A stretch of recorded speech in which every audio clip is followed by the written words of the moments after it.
The scent lingering in the air wasn't her perfume, but another woman's.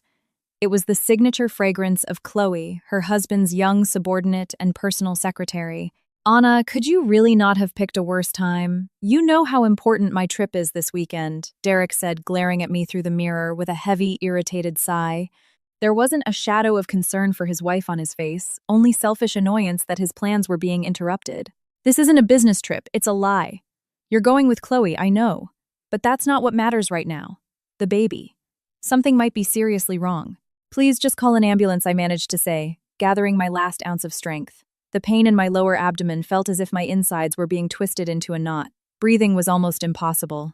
My hands gripping the bedsheets turned white and trembled violently. But hearing my words, Derek simply scoffed and walked over to the bed. He looked down at my face, which was distorted in agony, and spat. "Cut the act, Anna. You're just trying to ruin my trip." His ice-cold words made me forget how to breathe for a second. The pain of his cruelty pierced my heart deeper than the physical agony. An act. You think I'm putting on an act, risking our baby's life. Oh, please. You've always been like this. You hate that I'm becoming successful. You can't stand that I work closely with a talented subordinate, so you throw these exaggerated tantrums to keep me chained to the house. I see right through you. His petty nature was on full display.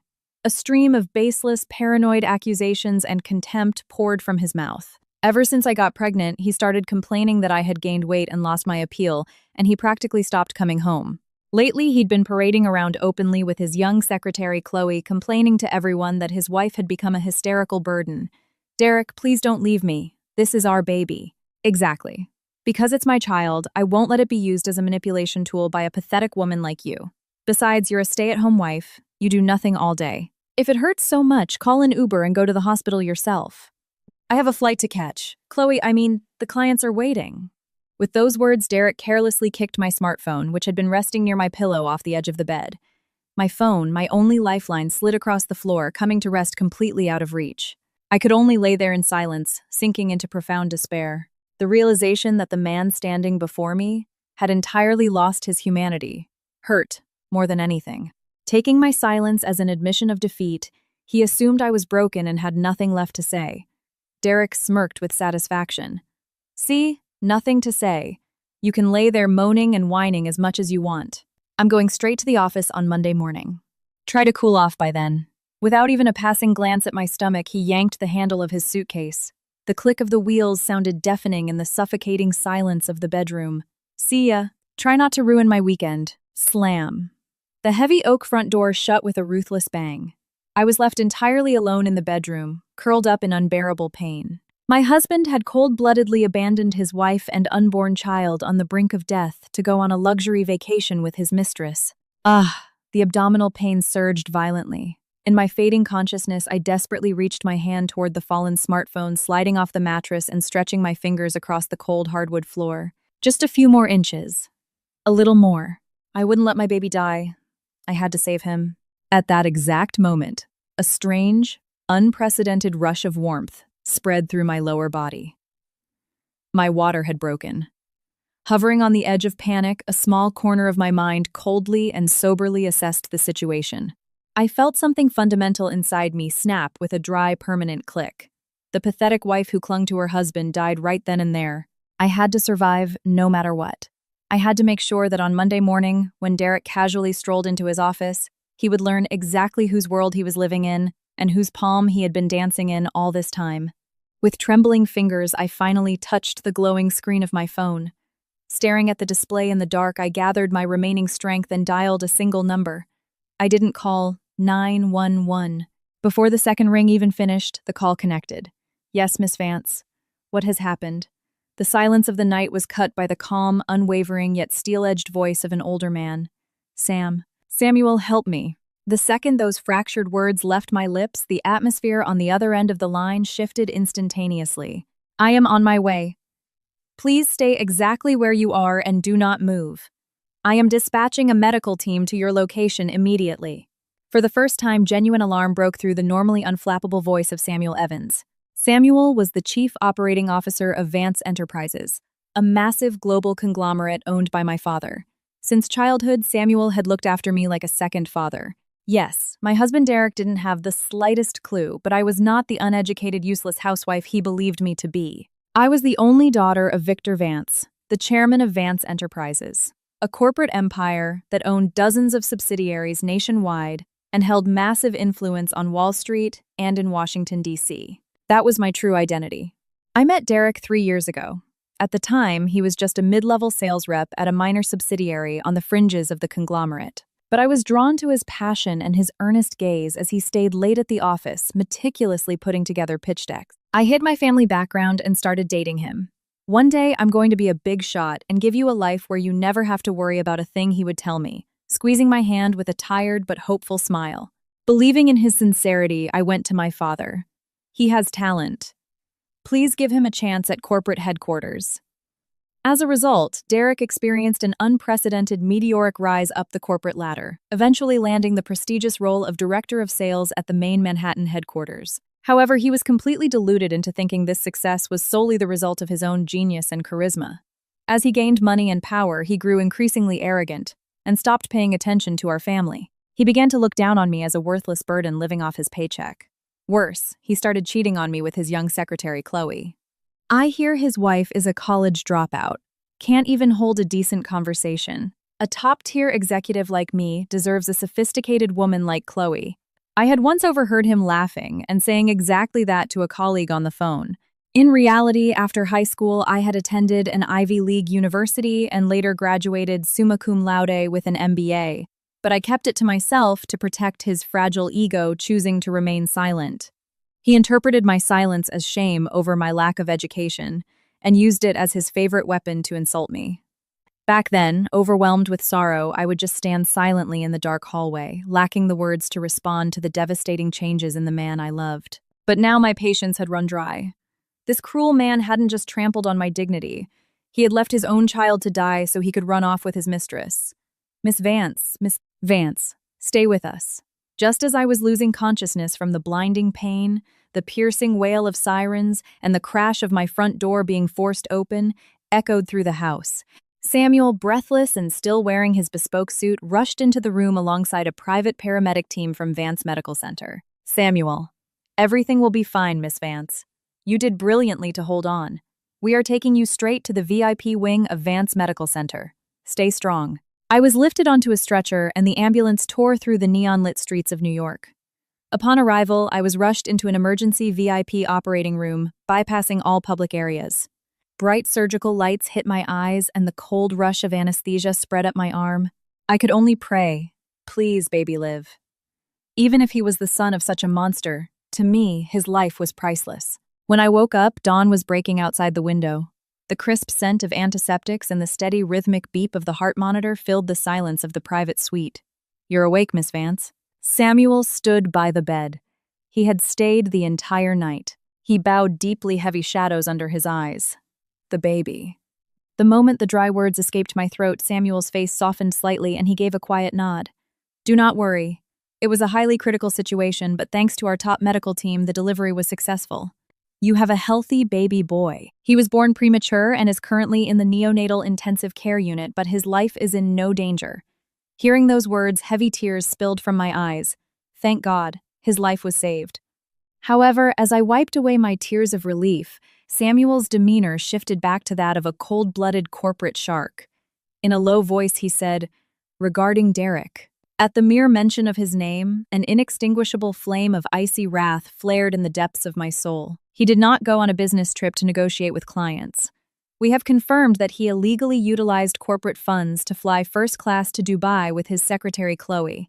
They are currently checked into a 5-star luxury resort. Samuel paused, pulled a thick dossier from his leather briefcase and placed it on my bedside table.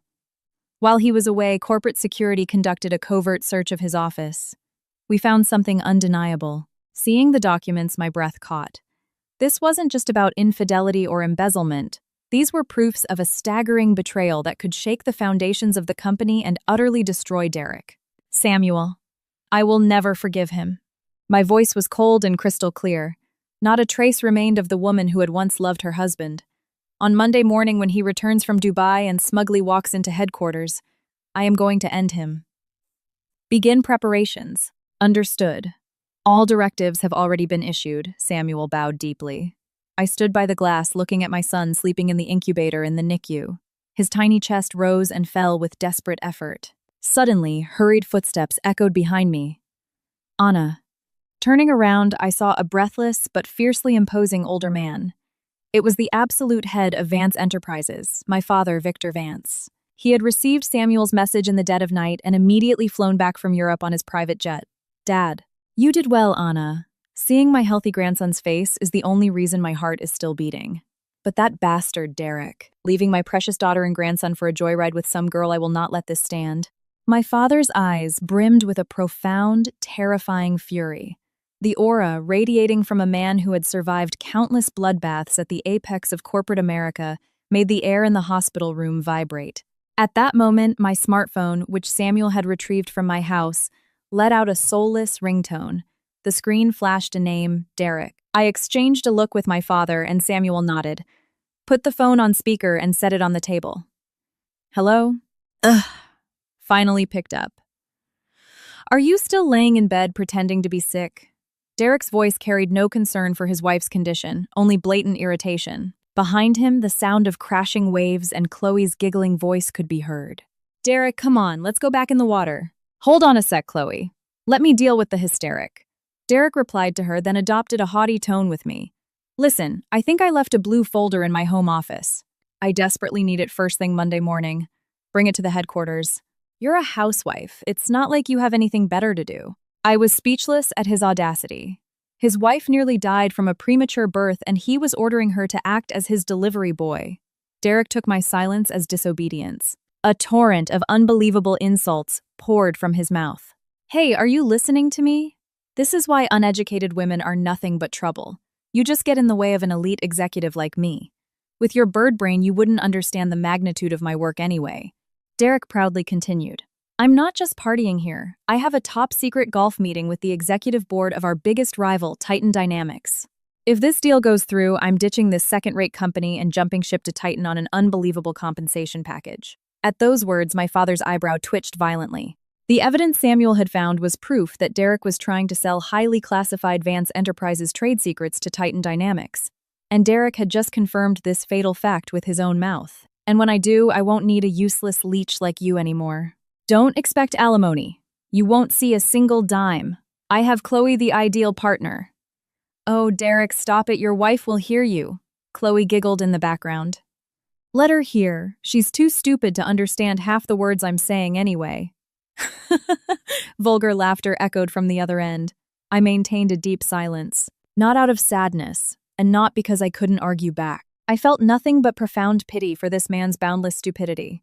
He was casually spilling the evidence of his own destruction and laughing about it. My ominous silence must have struck him as odd, because he raised his voice. What, nothing to say? You're a freak. Listen to me. Bring the folder on Monday. If you forget, you'll regret it.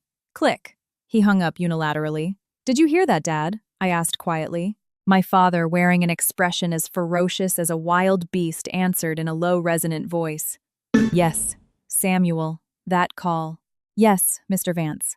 The entire conversation was simultaneously broadcasted to and recorded by the Chief Legal Officer of Vance Enterprises. He has nowhere to run. Samuel reported coolly, checking his iPad. I looked out at the clear blue sky. Derek, you told me to come to the office on Monday. Yes, I'll be there with the exact blue folder you want so badly. But you have no idea that on Monday morning when you walk in expecting a triumphant victory, absolute despair will be waiting for you. Sunday. While my husband played with his mistress under the bright Dubai sun piece reigned in the VIP suite of Vance Medical Center. My condition was steadily improving and Ethan's breathing in the NICU had stabilized. But this brief respite was interrupted by the jarring ringtone of my phone on the table. The caller ID showed my mother-in-law. Brenda. Hello. The moment I answered, a shrill voice pierced my eardrums. Listen here, stop getting in my Derek's way. No greeting. Just immediate shouting. Brenda blindly believed her son was a once-in-a-century corporate genius and looked down on me as an uneducated charity case her son had taken pity on. Derek had clearly spun her a tale from Dubai. Derek told me everything. He was going on a crucial business trip and you played sick to trap him at home. What a despicable woman you are. Stop playing the victim. Derek is at a very important stage in his career. He's being headhunted for a C-suite role at Titan Dynamics. And you uneducated, useless daughter-in-law, are only dragging him down. Like a waterfall, Derek's arrogant talking points and ruthless insults poured from Brenda's mouth. You only got pregnant to tie my successful son down. It's a dirty trap. A child with your bad blood will never amount to anything anyway. A sophisticated, college-educated woman like Chloe is much better suited for Derek. When he gets back on Monday, don't expect a cent of alimony and sign the divorce papers immediately. I didn't even have the desire to argue. I remained deeply silent, simply pitying this mother and son duo living in such pathetic delusions. Are you even listening? Your silence just proves I'm right, and you have nothing to say. Pack your cheap bags and get ready to move into some dump. Click. She hung up. I stared at the cold glass screen and quietly set the phone down.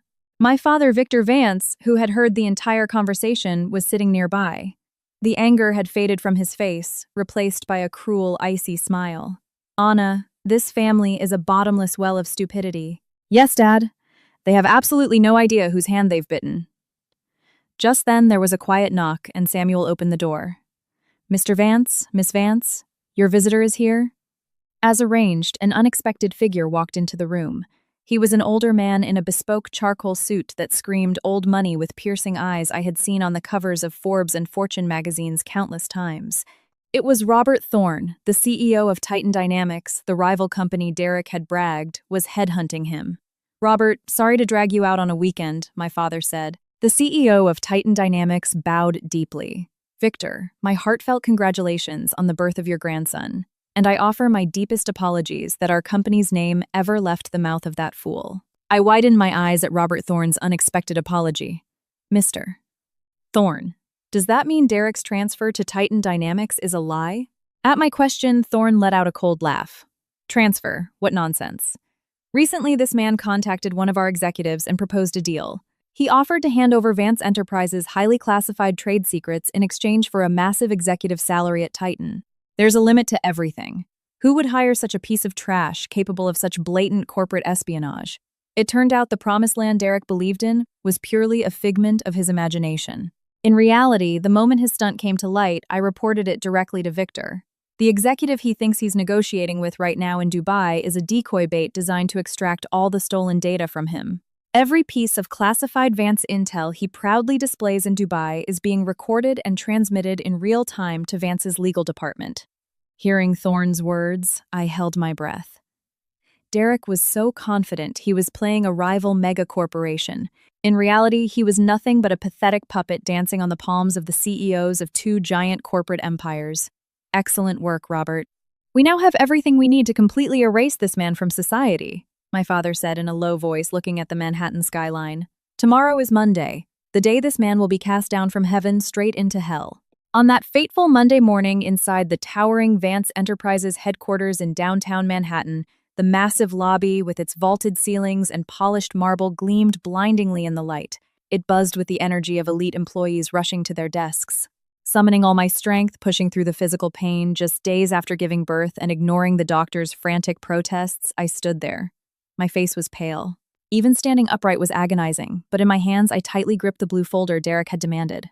20 minutes before the workday officially began, the heavy revolving doors spun and loud, obnoxious laughter that completely clashed with the professional atmosphere burst into the lobby. Yeah, the climate in Dubai is just spectacular. The Titan Dynamics board was thrilled. My flawless presentation totally won them over. Derek, you're just a business genius. You're so reliable, Chloe cooed. It was Derek sporting a fresh Dubai tan, expensive designer sunglasses resting on his head with Chloe practically glued to his arm. They made zero effort to hide that their business trip was a luxury vacation reeking of coconut sunscreen and smug satisfaction. Derek. When I called his name quietly, he stopped dead in his tracks and looked at me with profound disgust. Damn it, you actually dragged yourself here. Hey, what's with the ghost look? Still keeping up the comedy act to get pity. You are sickeningly petty. Derek roughly snatched the blue folder from my hands. Fine, I got the folder. A useless parasite like you, I don't need you for another millimeter of my life. I'm moving on to a brilliant life as a top executive at Titan Dynamics. His voice was unnaturally loud. Many employees hurrying through the lobby began to stop forming a wide circle around us. Whispers echoed through the marble hall. But Derek, basking in the attention, deliberately spoke even louder so everyone could hear. Everyone listen to this. This woman is the worst wife alive. She's jealous of my success and does nothing but sabotage my important work. She eats off my dime, but throws a fit because I work with the talented Chloe here. She faked being sick to chain me to the house. Have you ever seen such a manipulative, toxic woman? Chloe leaned harder into Derek's arm with a victorious smirk. Exactly. She's a college dropout, so she can't comprehend the magnitude of Derek's job. Her own emptiness makes her want to drag him down. It's just pathetic. Their ruthless words rained down on me, but I just stared at the cold marble floor, maintaining a deep silence. Just then, a young man stepped out of the crowd. It was Kyle, Derek's direct subordinate. Once, when Kyle made a massive error and was on the verge of being fired, I had convinced Derek to forgive him. But that same Kyle, eager to suck up to the successful, Derek pointed a finger at me. We all know how much you suffer from your wife's jealousy, Derek. You need to drop this hysterical dead weight. Chloe is a much better fit for you. You think so too, Kyle. Hear that, Anna. That's the consensus. Nobody wants you. Derek erupted into triumphant laughter, pulled a crumpled sheet of paper from his jacket pocket, and tossed it carelessly at my feet. Sign these divorce papers right now and get out. You're not getting a single cent of alimony from me. Low snickers and murmurs of contempt rippled through the crowd. Betrayed by those I had trusted, I was trapped in the center of the corporate lobby like I was at a public execution. Hey, security, throw this suspicious vagrant out of the building. She's delaying my very important workday, Derek barked arrogantly. Several heavily built security guards stationed at the edges of the lobby moved toward me with stern faces. But as I slowly bent down to pick up the divorce papers thrown at my feet, I stared at Derek with a quiet, blood-chilling smile. Hey, throw her out already, Derek yelled again. But the guards, who had roughly extended their hands toward me, suddenly froze the moment they saw my face up close. The color drained from their faces. They snapped into rigid postures of attention. Vance Enterprises security personnel were rigorously trained to memorize the faces of upper management and their immediate family members. They instantly realized exactly who they had almost laid their hands on. Please forgive us, ma'am.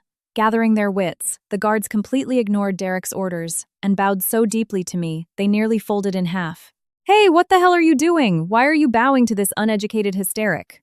Derek's eyes bulged, unable to hide his irritation, and he shoved one of the guards in the shoulder. But they remained as motionless as stone statues.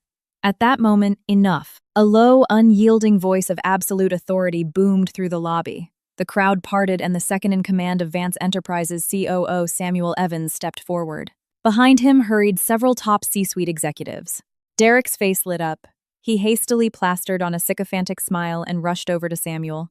Ah, Mr. Evans. Good morning, sir. I apologize for this morning's misunderstanding. You see, my wife, jealous of my career growth, stalked me all the way to the office. I'm having her thrown out right now. Shut your mouth. At Samuel's bark, Derek let out a short squeak and clamped his jaw shut. The COO didn't even spare a glance for the groveling Derek. He walked straight toward me, and alongside the top executives surrounding him, bowed respectfully. Miss Vance, I asked you not to overexert yourself in your condition. Forgive us for not meeting you at the door. Miss Vance.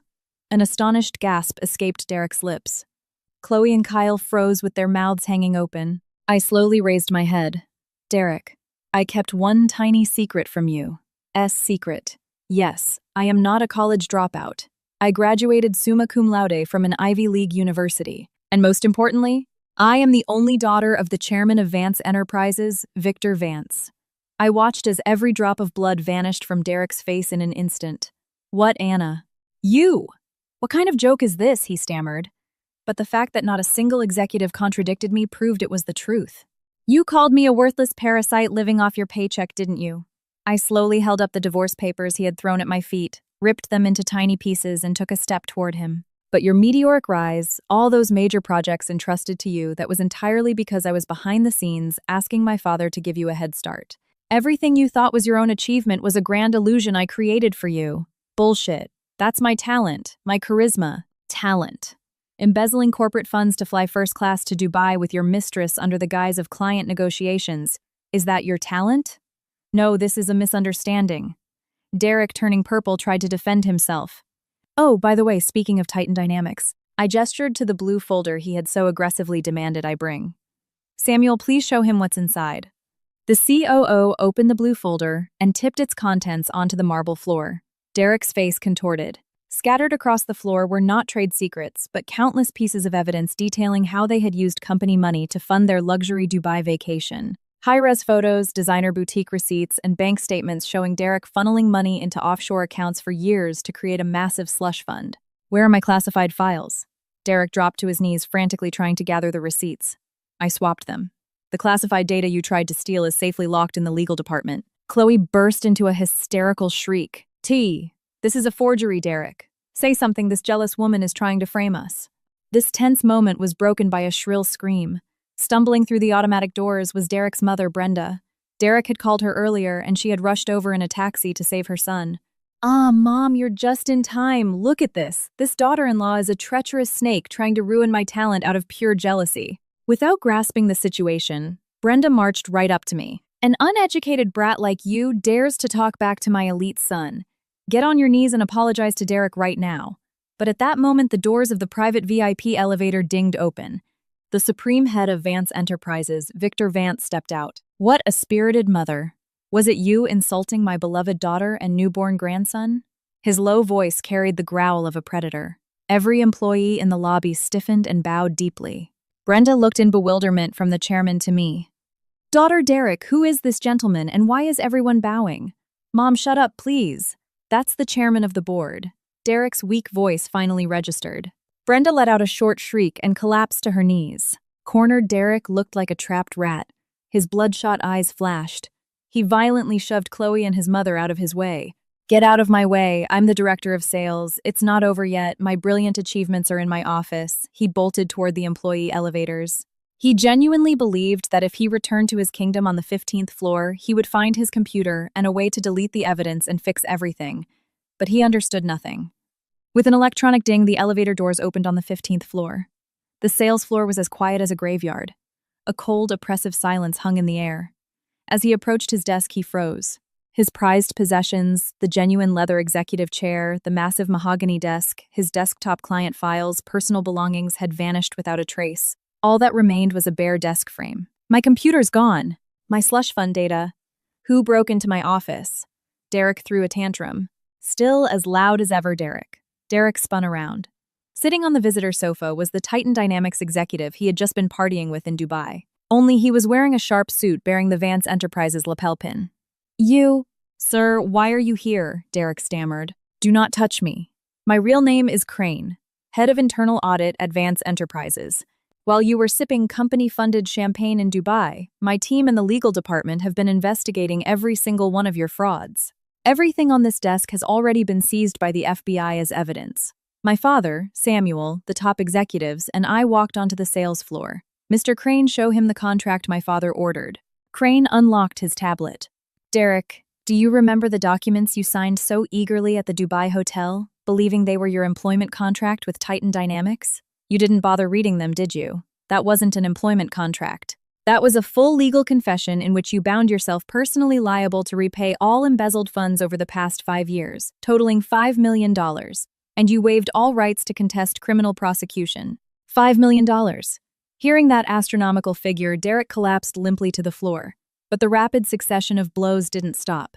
In the silent office, Derek's smartphone rang piercingly. The screen showed Chloe. He answered it, putting it on speakerphone in a desperate bid to get their stories straight. Chloe, where are you? It was a trap. The Dubai trip was a sting. Quickly wire the money from my offshore account to another country. A dry, mocking laugh came through the speaker. You are such an idiot, Derek. You actually thought you achieved all this yourself. It was all because of Anna's connections. You're an aging, washed-up loser.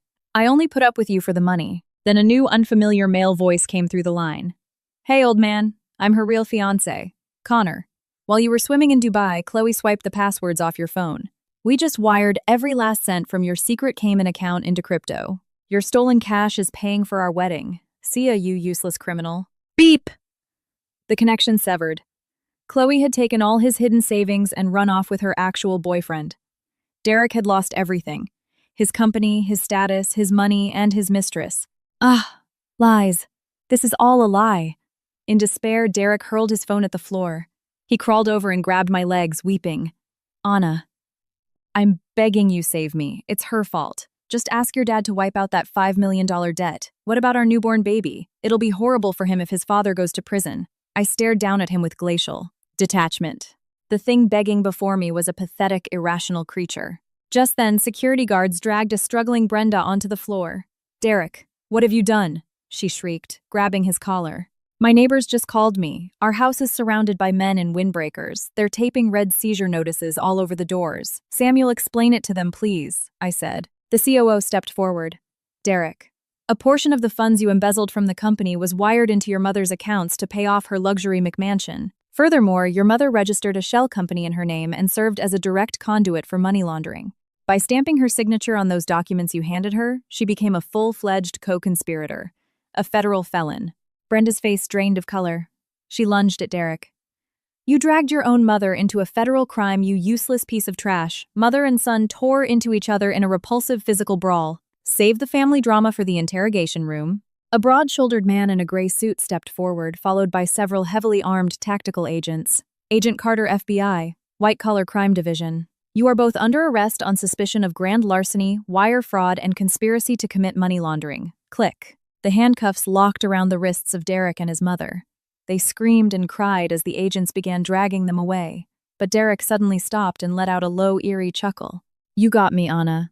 But you all made one fatal mistake." Derek used his teeth to pull a small red USB flash drive from his jacket pocket. "I have top-secret data on massive tax fraud committed by Vance Enterprises.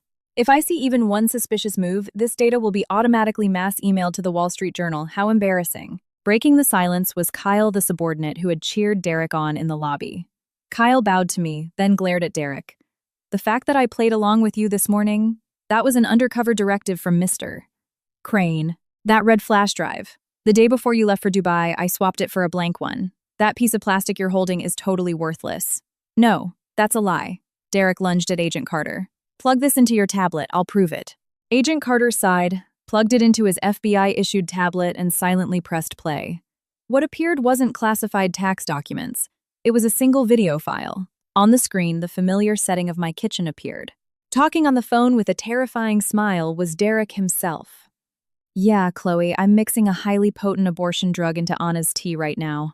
I got it through the dark web. If I force a miscarriage with this drug, both Anna's body and her mind will be completely shattered. She'll leave me on her own. Then I can divorce her without paying alimony and finally marry you." The Derek in the video dumped a suspicious powder into my teapot and laughed. The horrific agony and bleeding I experienced on Friday night was a cold-blooded, premeditated assassination attempt. Derek entirely lost his voice and collapsed to his knees. "That's it. You forged this. It's a deep fake," Derek screamed, shaking his head like a madman. "Hey, agent, do you actually believe a fake video?" "It's not a fake. I filmed that video with my own two hands." An older woman in a simple apron emerged. It was our housekeeper, Martha. "I am the Director of Private Security, reporting directly to Chairman Vance," Martha stated firmly. "Hidden cameras were installed in your home.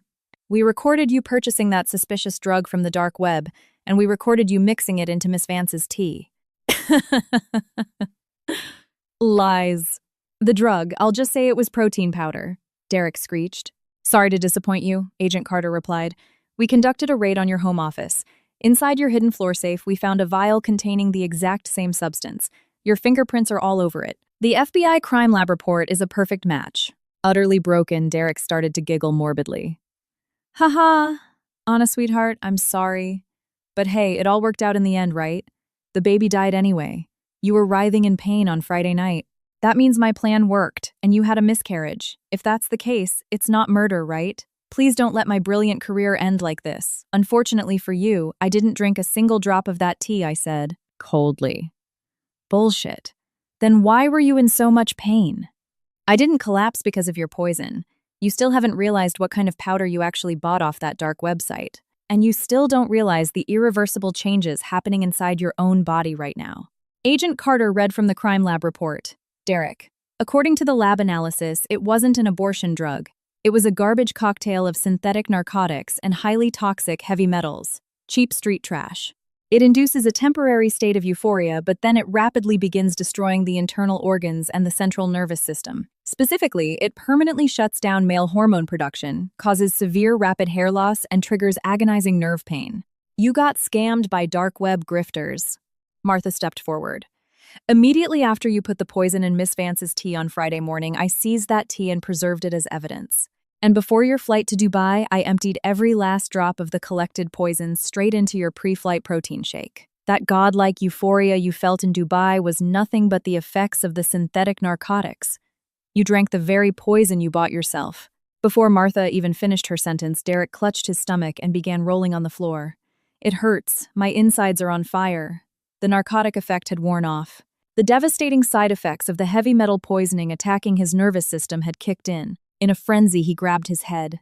A piercing scream tore from his throat. His thick, dark hair fell out in a massive clump in his hand. Every time he touched his scalp, dead hair fell out in fistfuls. According to the medical report, your male biological functions are already permanently destroyed. You will spend the rest of your life managing agonizing nerve pain in federal prison, Agent Carter added. Damn you, Anna, Derek roared, but then a tall blonde foreigner in a sharp suit stepped forward from the crowd. I am an agent with Interpol's Financial Crimes Task Force. Derek, that $500 million Dubai mega resort contract you signed last month, the man you negotiated with is not a prince. He is the ringleader of an international syndicate of fraudsters. Thanks to intelligence provided by Vance Enterprises, they were apprehended yesterday. The luxury brochures and desert land were a theatrical set designed to extract money from you. Fraudsters, Derek gasped. He immediately pivoted, screaming at my father. I was acting in the best interest of the company. The company took the hit. Save your fairy tales, my father said. The board of directors unanimously rejected that highly suspicious contract and you were strictly forbidden from pursuing it. But you, blinded by the promise of a secret kickback, used your personal signature and personal seal to sign a covert agreement. You acted as a private citizen. And now you are personally saddled with a debt of $500 million. Derek's knees gave out entirely. Embezzlement, attempted murder, a personal debt of $500 million, and a poison that was actively destroying his body. Take him away, Agent Carter signaled. Two burly federal agents grabbed Derek by the arms and dragged him toward the elevator. Anna, think about it. A useless woman like you can't raise a child who inherited the genes of a genius like me. Without my intellect and my guidance, he'll end up a total failure. You need me. A woman in a sharp suit stepped forward, her expensive heels clicking against the marble. Sarah Jenkins, the chief legal officer of Vance Enterprises. Silence inmate Sarah stated, holding out a manila folder. The divorce papers you signed this morning have already been filed with the New York Supreme Court and officially finalized. You are legally a complete stranger to Miss Vance. Furthermore, the family court has granted Miss Vance sole legal and physical custody of the child. Due to the federal charges and undeniable evidence of attempted murder, your parental rights are being involuntarily terminated. Derek's eyes bulged out of his skull. Chairman Vance has established an irrevocable trust legally cementing the child as the sole heir to the Vance Enterprises empire. In his records, all ties to you have been completely erased and sealed. You have been permanently written out of his existence. No, that's my son, my legacy. Take him away, my father ordered. Until the very last second, as the elevator doors slid shut, Derek clawed at the floor, screaming and weeping tears of blood. But the heavy steel doors closed ruthlessly, and his final wail faded away completely. On the massive, silent 15th floor, all that remained were a few ugly clumps of hair he had ripped out in his madness. It's over, my father said quietly, pulling me into a gentle embrace. Yes, Dad, it's over. Let's go, Dad. Let's go back to the hospital. To him. A few hours after the storm had passed at the Vance Enterprises headquarters, my father Samuel and I hurried back to Vance Medical Center.